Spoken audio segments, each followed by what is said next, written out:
Hey, what is up guys? So we're going to be doing a deck profile for the first place OCG Spirit Beast deck. And when I saw this I was like, no way. We got something that is better than Necros, or maybe it was just a coincidence. But anyways, I'll be doing a ton of duels with this deck over on the live stream later today. So if you see this video at 301 views, I'm probably still live streaming right now. So you can go ahead and click on the link in the description box and you can see it live. And you can, ask me questions on the deck and stuff like that live, so I'll be able to respond to you guys much faster. But for the most part, this is a contact fusion deck that revolves around a lot of free advantage and can kind of get started relatively quick. But anyways, let's go and jump into the profile and then I'll make some brief little comments at the very end. Again, this is OCG, that's why there's 3 copies of certain cards that are at 1 or banned in this deck profile. But anyways, let's go ahead and get started. So 3 copies of the Apelio, 3 copies of Rampenta, 3 copies of Kanahawk, 3 Harpy Dancer, 1 Podolphin, 2 Wens, 3 Elders, and 2 Laras. For the spells he's running, 3 copies of Terraforming, 3 copies of Emergency Teleport, 1 copy of Divine Wind of Mist Valley, 1 Harpy's Hunting Ground, 3 copies of Combination, 3 copies of Cavalry, 3 Compulse, 3 Macrocosmos, and Solemn Judgment. For the extra deck, he's running the Fusion Apelio, the Fusion Kanahawk. Well, he's running 2 copies of Apelio, 3 copies of Kanahawk, and then 2 Podolphin, then Trishula, and Dagusto Phoenix, Wind Up Zenmane's Totem Bird, which is actually a pretty cool card, but no one really got to use this card.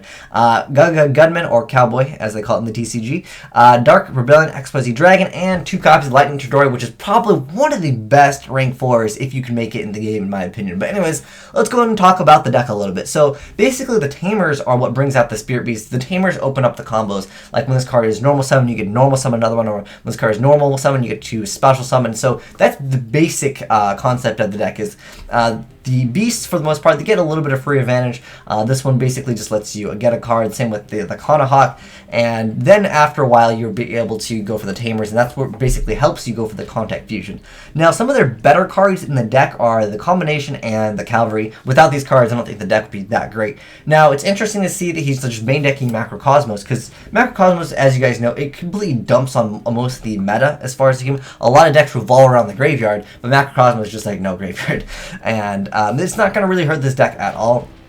Now, one thing that I think is a little bit on the risky side, but I mean, the guy did get first place in the OCG with it, so congrats to him, as he's really just trying to abuse Divine Wind of Mist Valley. And I was wondering, why not just play Pot of Duality also in this deck and try to get that Divine Wind of Mist Valley as quickly as possible, because this card, guys, is really what makes this deck insane, because especially with Harpy Dancer, that's why he's also playing 3 copies of Terraformer, and he's playing the 1 Harpy's Hunting Ground. It's nice just to be able to pop, one of your opponent's back row and then, technically go for a play anyways. So I think that that's what he's basically using it for, but more than likely it's just because of that effect that is just out of control with this deck. It's once per turn, a face-up wind monster you control returns to the hand, you can special summon 1 level 4 wind monster from your deck. So that basically means special summon your, your go-to cards in the deck. And I think that that is really crazy, because it's 4 or lower. Like, it was just 4, then you'd be limited, but it's like 4 or lower. So that pretty much covers everything. I mean, I don't know if they're going to be coming out with other ones that aren't all wind in the future, but for the most part, that's pretty much special summon anything from the deck. That's a pretty insane effect, as you guys know. I mean, special summon anything. It's pretty self-explanatory.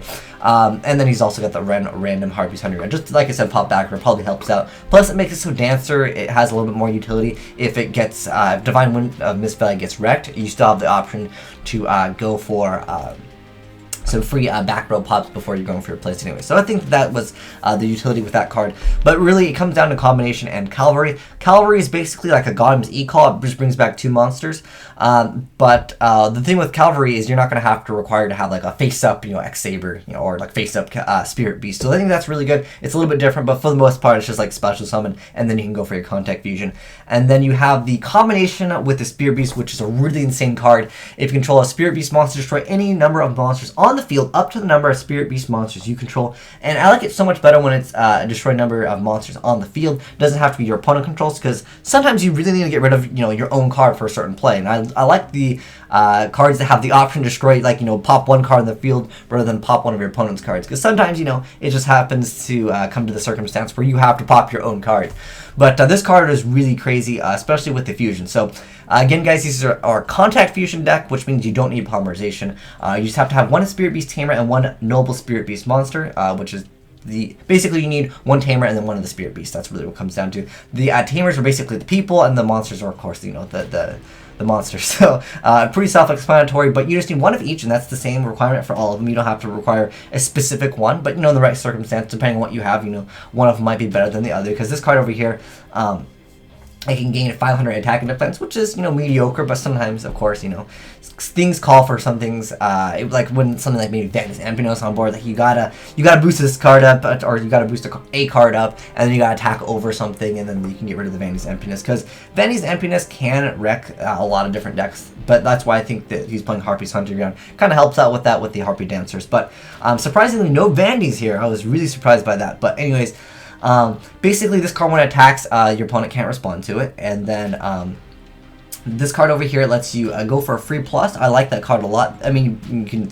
it lets you add, what is it, where is the full effect? If you add one Spirit Beast card, so I mean, you're already at advantage when you're making technically like a fused monster anyways. Now this card doesn't have that much attack, but of course, they all have this other effect where it's, during either player's turn, you can turn this card to the action deck to then target one of your banished Spirit Beast Tamers, and then one of your banished Noble Spirit Beast monsters. So basically, you're able to tag out. It almost reminds me of like a different version of Gladiator Beast, because you're able to tag out during your opponent's turn, and then you can bring out whatever you want. And usually what you do is you bring out 2 monsters, that way you can pop 2 with combination. So that's basically where that card has a little bit of utility. But most of the time, what you'll see with this deck is they'll go for this card, the attack, then they'll go ahead and make Pedolphin. And Pedolphin is really crazy because this card has 2800 defense, and its effect is that it cannot be destroyed by card effects, and it has 2800 defense. So basically you need to Castell it or somehow get rid of it. But the problem is, as soon as you target it, they're just going to go ahead and be like, oh, you know what, I changed my mind, I'm going to go ahead and bring out another 2 cards and put this card back. So you lose your target anyways. So it's one of those decks where it's like, you get really frustrated because it's like, I don't know what to do against this deck, because they're just going to swap out monsters. And that's why Macrocosmos is, it's really annoying, because you got to go fast against that deck as quickly as possible. Otherwise, they're just going to have like banished cards for days, and they can keep on recycling, because the Cavalry is such a strong card. But for the most part, guys, this deck is, I would say it's a deck that doesn't revolve around an OTK. I was thinking that perhaps if you can keep on swapping monsters, you can OTK relatively quick, but it's not technically an OTK deck. It's a lot of free advantage at the moment. That's the way I see this deck. But that's it for the deck profile. Like I said, guys, I'll be streaming a bunch of duels using this deck, because I want to do some more extensive testing and find out if this deck is better than Necros. Because to me, I mean, I haven't seen this Macrocosmos build. This is really what I want to try with the Divine Wind of Mist Valley. This is something new, so maybe this will kind of help out with some of the cloggy hands, because if you have this with Terraforming, I mean, you're basically good to go. I mean, you special summon anything from the deck.